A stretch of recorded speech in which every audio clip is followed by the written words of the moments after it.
زندگی میں کبھی کبھار آپ کو حیرانگی کچھ اس طرح سے آ گھیرتی ہے کہ آپ سوچنے پر مجبور ہو جاتے ہیں کہ جب آپ پوری ایمانداری سے چل رہے تھے تو آپ کو دھوکہ کیوں دیا گیا۔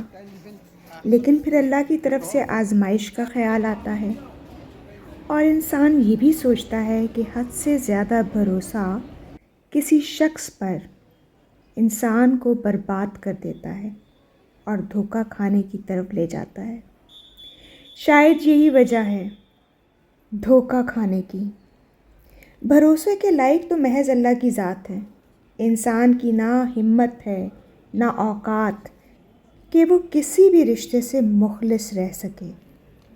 پھر میں یہ سوچتی ہوں کہ جو دھوکہ دیتے ہیں کیا وہ پرسکون رہتے ہیں؟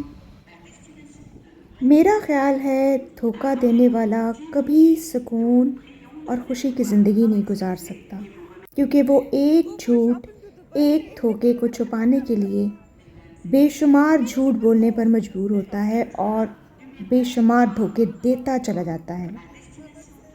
وہ تو مستقل ایک جنگ سے دوچار رہتا ہے۔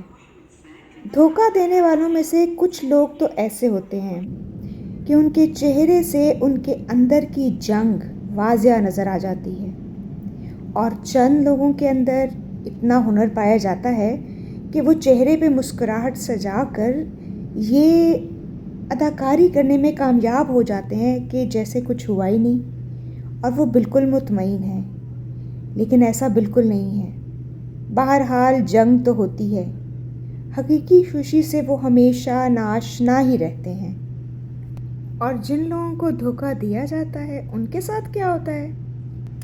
اگر تو وہ اپنا بدلہ اللہ پہ چھوڑ دیں تو وہ بہترین انصاف کرنے والا ہے، اور اگر وہ خود لینے پہ اتر جائیں تو انسان خطا کا پتلا ہے۔ ہو سکتا ہے جرم اتنا بڑا نہ ہو لیکن بدلے میں کسی کو بہت تکلیف دے دیں آپ۔